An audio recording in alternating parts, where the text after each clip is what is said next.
ಮಂಜಪ್ಪ ಗೌಡ್ರೆ ಹಿಂಗೆ ಅವ್ರು ಕೂಗ್ತಾರೆ. ಅವ್ರ ಅಜ್ಜಂದೆಲ್ಲ ವಂಶಾವಳಿ ಎಲ್ಲ ಇಟ್ಕೊಂಡಿರ್ತಾರೆ ಇವರು. ಅವ್ರ ಹೆಸರೆಲ್ಲ ಕೂಗ್ತಾರೆ. ನಾವು ಅವ್ರಿಗೆ ತಗೊಂಡೋಗಿ ಇದನ್ನ ಅನ್ನನ ಅಲ್ಲಿ ಕೊಡ್ಬೇಕು. ಈ ಮಾತ್ರ ಒಳಗೆ ಕರಿ ಪರ್ಯಾಯ ಕರೆದ್ರು ಕರಿಯಂಗಿಲ್ಲ, ಅವರು ಒಳ ಬರಂಗಿಲ್ಲ. ಈಗ ನಾನು ಬಂದ ಮೇಲೆ ಬದಲಾವಣೆ ಮಾಡಿದ್ದೀನಿ.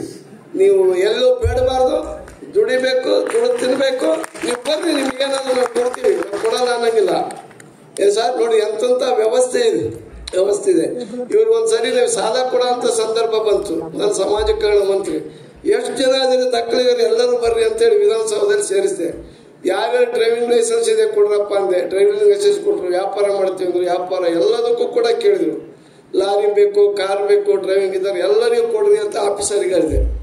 ಸರ್ ಇವತ್ತು ನಾಳೆ ಚೆಕ್ ಎಲ್ಲ ಬರ್ದ್ಬಿಡಪ್ಪ, CM ಕರೆದು ವಿಧಾನಸೌಧ ಮುಂದೆ ಕೊಡಬೇಕು. ಸರ್ ಶೂರಿಟಿ ತಗೋಬೇಕು, ಅದು ಯಾವುದು ಶೂರಿಟಿ ನಾನು ಬರ್ಕಂದೆ ಹೇಳಿ ಸರ್. ಭೂಮಿ ಅವ್ರದೇ, ಆಕಾಶನು ಅವ್ರದೇ. ಅವೆರಡೂ ಸಹ ಇದನ್ನ ಮಾಡ್ಕೊಂಡು ಅಡಮಾನ ಇಟ್ಕೊಂಡು ಇವ್ರಿಗೆ ಕೊಡುವ. ಇವ್ರಿಗೆ ಏನು ಕೇಳಂಗಿಲ್ಲ. ಇಲ್ಲಿವರೆಗೆ ಮಾದಿಗರು, ಛಲವಾದಿಗಳು, ಬೋವಿಗಳು, ಲಂಬಾಣಿಗಳು ತಿಂದ್ಬಿಟ್ಟಿದ್ದೀವಿ. ಏನು ಒಂದು ನಯಾ ಪೈಸನು ಕಾಣದಂತ ಜಾತಿ ದಕ್ಕಲಿಗರು. ನಾನು ಇಲ್ಲಿ ಕೊಡ್ತಾ ಇದ್ದೀನಿ. ಅವರಲ್ಲಿ ಯಾವನಾದ್ರೂ ಒಬ್ಬನು ಪೈಲಟ್ ಏನಾದ್ರು ಇದು ಆಗ್ಬಿಟ್ಟಿದ್ರೆ ಅವ್ನಿಗೆ ಹೆಲಿಕಾಪ್ಟರ್ ವಿಮಾನ ಕೊಡಿಸ್ಬಿಡ್ತಾ ಇದ್ದೆ. ಅವ್ರು ಬರೀ ಡ್ರೈವಿಂಗ್ ಲೈಸೆನ್ಸ್ ಕೇಳ್ತಾರೆ. ಎಷ್ಟು ಜನ ಅಷ್ಟ್ರಿಗೂ ತಗೊಂಬಂದು ನಾಳೆ ಅಷ್ಟು ಚೆಕ್ ಬರ್ದಿರ್ಬೇಕು. CM ಬರ್ತಾರೆ, ವಿಧಾನಸೌಧ ಮುಂದೆ ಕೊಡ್ಬೇಕು ಅಂತ ಹೇಳಿ ಕೊಡಿಸಿದೆ. ಆಮೇಲೆ ಅವ್ರ ಮನೆ ಜಾಗ ಅವು ಎಲ್ಲ ಕೊಡಿಸ್ಬೇಕು. ನಾವೆಲ್ಲ ಮಾದಿಗರು ಬಹಳ ನೀವು ತಿಳ್ಕೋಬೇಕು, ಬರೀ ನಾವೇ ತಿನ್ನೋದಲ್ಲ. ಈಗ ಹೇಳಿದ್ರು ಅವರು ನಮ್ಮ ಜೊತೆಯಲ್ಲಿರ್ತಕ್ಕಂಥ ಶ್ರಮಗಾರ ಇರ್ಬೋದು, ದಕ್ಕಲಿಗ ಇರ್ಬೋದು, ಬೇರೆ ಬೇರೆ ಸಮುದಾಯಗಳದಾವಲ್ಲ. ಈಗ ಡೋರ್ ಇರ್ಬೋದು, ಸಿಂಧೋಳ ಅಂತಕ್ಕಂಥ ಒಂದು ಜಾತಿ ಇದೆ. ಯಾವ್ಯಾವ ಉಪಜಾತಿ ಇದೆಯಲ್ಲ ಅವ್ರನ್ನೂ ಕೂಡ ನಾವು ಕೈ ಹಿಡಿದು ಕರ್ಕೊಂಡು ಹೋಗ್ಬೇಕು. ಇಷ್ಟು ದಿನಗಳ ಕಾಲ ನೀವು 15 ಜನರ ಜೊತೆಗೆ ಹೋರಾಟ ಮಾಡ್ತಿದ್ರಿ ಏನಾದ್ರು ಕೆಲಸ ತಗೋಬೇಕಂದ್ರೆ. ಈಗ ಅವ್ರೇನು ನಿಗದಿ ಪಡಿಸ್ತಾರೋ ಆ ನಿಗದಿ ಒಳಗಾಗಿ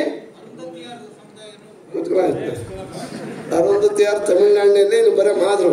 ಅವರು ಅರುಂಧತಿಯಾರು ಯಾರ್ಯಾರು ಬರ್ತಾರೆ ಎಲ್ಲ ಬಂತಪ್ಪ. ಅರುಂಧತಿಯಾರು ಬಂಗಿ ಅಂತ ಇದೆ ಗೊತ್ತಾ ನಿನಗೆ, ಅಲೋಲ್ಕರ್ ಅಂತ ಇದೆ ಗೊತ್ತೇನೆಯ? ಎಂತ ಅವಮಾನಕರವಾದಂತ ಪದಗಳು ನಮ್ಮ ಜೊತೆಗಿದೆ ಗೊತ್ತಾ? ಅಲೋಲ್ಕರ್ ಅಂತಕ್ಕಂಥವ್ರು ನಮ್ಮ ಜಾತಿಯಲ್ಲಿದ್ದಾರೆ. ಅದನ್ನು ಸೇರಿಸಿದ್ದಾರೆ. ಬ್ರಿಟಿಷರ ಕಾಲದಾಗ ಬರೆದೋಗಿದ್ದಾರೆ. ಎಲ್ಲರೂ ಬಂತು. ಏನಪ್ಪ ಏನಾರ ಮಾತಾಡುವಾಗ ಏನಾರ ಬಂದ್ಬಿಡ್ತದೆ. ಈಗ ಇವ್ರಿಗೆ ಒಂದು ಯಾರ್ಯಾರಿದ್ದಾರೋ ನಾವೆಲ್ಲ ನಮ್ಮ ಸಮಾಜದವರು, ಉಳಿಕೆದವ್ರಿಗೆ ಕೂಡ ರಾಜಕೀಯ ಪ್ರಾತಿನಿಧ್ಯ ಇರ್ಬೋದು, ಇತರೆ ಪ್ರಾತಿನಿಧ್ಯ ಅದೆಲ್ಲ ಸಿಗುತ್ತೆ.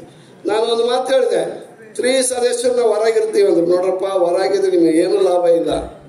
ನೀವು ಹೊರಗೆ ಹೋಗ್ತೀರಂದ್ರೆ ನಿಮ್ಮ ಪುಣ್ಯ.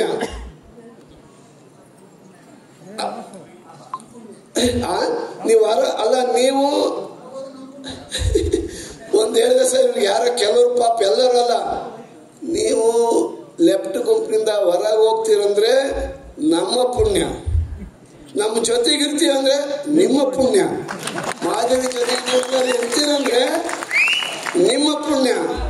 ನೀವು ಹೊರಗೆ ಹೋಗ್ತೀವಂದ್ರೆ ಮಾದಿಗರ ಗುಂಪಿನಿಂದ ಅದು ನಮ್ಮ ಪುಣ್ಯ ಅಂತಂದು ಹೇಳಿದೆ ಅವ್ರಿಗೆ. ಅವ್ರಿಗೆ ಒಂದು ಸ್ವಲ್ಪ ಅರಿವಾದ, ಕೆಲವ್ರಿಗೆ ಅರಿವಾಗಿದೆ, ಕೆಲವು ಅರಿವು ಆಗಿಲ್ಲ. ಇದ್ದದ್ದೇ ಇದೆ. ಏನು ಪ್ರಜಾಪ್ರಭುತ್ವದಲ್ಲಿ ಅಷ್ಟೊಂದು ಸ್ವಾತಂತ್ರ್ಯವನ್ನ ನಮ್ಮ ಸಂವಿಧಾನ ಶಿಲ್ಪಿ ಬಾಬಾ ಸಾಹೇಬ್ ಅಂಬೇಡ್ಕರ್ ಅಭಿವ್ಯಕ್ತಿ ಸ್ವಾತಂತ್ರ್ಯವನ್ನು ಕೊಟ್ಟಿದ್ರೆ ಅವರು ವ್ಯಕ್ತಪಡಿಸ್ತಾರೆ. ಅದರಿಂದ ನಮಗೆ 12ನೇ ಶತಮಾನದಿಂದಲೂ ಕೂಡ ನಾವು ಏನು ಶರಣರ ಪರಂಪರೆಯಿಂದ ಬಂದಂಥವ್ರು, ಅವತ್ತಿನಿಂದಲೂ ಕೂಡ ನಾವು ಮಾದಿಗ ಮತ್ತು ಈ ಸಮುದಾಯದ ಎಲ್ಲರೂ ಒಂದು ಅನ್ನಕ್ಕಂತ ಕರೆದಂಥವ್ರು ಬಸವಣ್ಣನವರು. ಈ ಕಾರಣದಿಂದ ಯಾರಿಗೂ ಕೂಡ ಅನ್ಯಾಯ ಆಗದಂತೆ ನೋಡ್ಕೊಳ್ತಕ್ಕಂಥ ಕೆಲಸ ನಾನು ಮಾಡ್ತೀನಿ. ನಮ್ಮೆಲ್ಲರ ನಾಯಕರು, ನಮ್ಮ ಈಗ ಲೆಫ್ಟ್ ಲೀಡರಲ್ಲಿ ಅತ್ಯಂತ ಹಿರಿಯ ನಾಯಕರು, ರಾಷ್ಟ್ರ ನಾಯಕರು, 10 ವರ್ಷ ಕೇಂದ್ರದಲ್ಲಿ ಮಂತ್ರಿಯಾಗಿದ್ದರು, 7 ಬಾರಿ ಲೋಕಸಭಾ ಸದಸ್ಯರಾಗಿದ್ದಂಥವ್ರು, ಈಗ ಆಹಾರ ಸಚಿವರಾದಂಥ KH ಮುನಿಯಪ್ಪನವ್ರನ್ನ ನಾವು ಅವ್ರನ್ನ ನಾಯಕರು ಅಂತ ಹೇಳಿದೆ. ಅವ್ರ ಮೂಲಕ ನಿಮಗೇನೇ ಇದ್ರೂ ಆ ಸಮಸ್ಯೆ ನಾವು ಬಗೆಹರಿಸ್ತೀವಿ. ನಮ್ಮ KH ಮುನಿಯಪ್ಪನವರು ನಮ್ಮ ಗೌರವಾನ್ವಿತ ನ್ಯಾಯಮೂರ್ತಿಗಳಿಗೆ ಬಹಳ ಹತ್ತಿರ ಇರ್ತಕ್ಕಂಥ ಅವ್ರ ಜಿಲ್ಲೆಯವರು. ಅವ್ರ ನೇಮಕ ಆದಾಗ ಅವರೇ ಹೋಗ್ಬಿಟ್ಟು ಗೌರವ ಸಲ್ಲಿಸಿ ಬಂದಿದ್ದಾರೆ. ಒಬ್ಬ ಮಂತ್ರಿಗಳು ಯಾವ ಹೋಗಲ್ಲ. ಆದ್ರೆ ನೋಡಿ ಅವ್ರಿಗೆ ಜಿಲ್ಲೆಯ ಸಂಬಂಧ ಎಂಥದ್ದು ಅಂತ ಏನು ಸರ್, ಆ ಸಂಬಂಧ ಯಾವ ರೀತಿ ಬೆಸಿಗೆ ಆಗ್ತು, ಯಾವ ರೀತಿ ಒಂದು ಮಾಡ್ತು ಅನ್ನೋದಕ್ಕೆ ಅವರೇ ಕರ್ಕೊಂಡು ಹೋಗ್ಬಿಟ್ಟು ಇವ್ರನ್ನ ಗೌರವಿಸಿ ನಮಸ್ಕಾರ ಮಾಡಿ ಚೇರ್ ಮೇಲೆ ಕುದಿಸಿ ಬಂದಿದ್ದಾರೆ. ಒಳ ಮೀಸಲಾತಿ ಹೋಗಿಲ್ಲ ಅವರು, ನಮ್ಮ ಜಿಲ್ಲೆಯವರು, ನಮ್ಮವರು.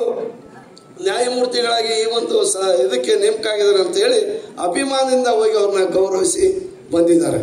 ಅದರಿಂದ ನಾನು ನಿಮ್ಮಲ್ಲಿ ವಿನಂತಿ ಮಾಡ್ತೀನಿ, ಈಗ ಅಂತ ಒಂದು ಅತ್ಯಂತ ಕನಿಷ್ಠ ಜೀವನವನ್ನು ಮಾಡ್ತಕ್ಕಂಥ ದಕ್ಕಲಿಗ ಸಮಾಜ